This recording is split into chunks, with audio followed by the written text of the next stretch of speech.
Pag-asa ng hukuman, nagsimula ang laban.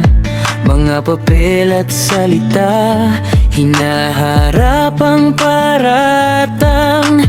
Tanong ng depensa, saan ang saklaw ng batas? Kung may jurisdiction ba sa bawat akusasyong inilaban? Umalis na ang bansa noong taong nagdaan. Dapat sariling korte muna ang pagtiwalaan. Sa prinsipyo ng hustisya, may unang hakbang. Complementarity ang panawagan. Sa bawat alegasyon, may tanong nakakibat. Katotohanan ba'y malinaw o kulang pa sa liwanag? Sa harap ng batas, hanap ay katibayan. Hindi sapat ang kwento kung walang patunayan. Presumption of innocence dapat igalang hanggat di tapos ang laban sa hukuman.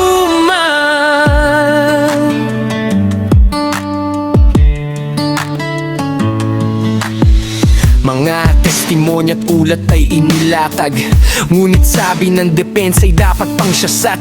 Direktang utos ba'y may malinaw na tanda o haka-haka lang na pinalakas ng salita? Sa likod ng ingay ng politika at opinyon, hiling ay pagiging maingat sa bawat desisyon. Hindi emosyon ang dapat manaig, kundi ebidensyang kayang tumindig. Hindi pa hatol ang kasalukuyang yugto. Presumptions of charges pa lamang ito. Sa harap ng batas, hanap ay katibayan.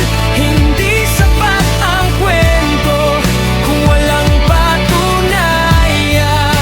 Presumption of innocence dapat igalang hanggat di tapos ang laban sa hukuman. Chain of command ay sinusuri pa. May kontrol ba o wala sa bawat pangyayari gawa?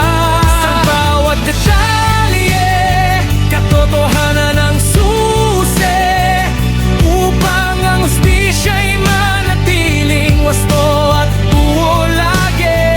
Sa harap ng batas, liwanag ang kailangan. Hindi ingay ng mundo, kundi malinaw na katibayan. Sa dulo ng proseso,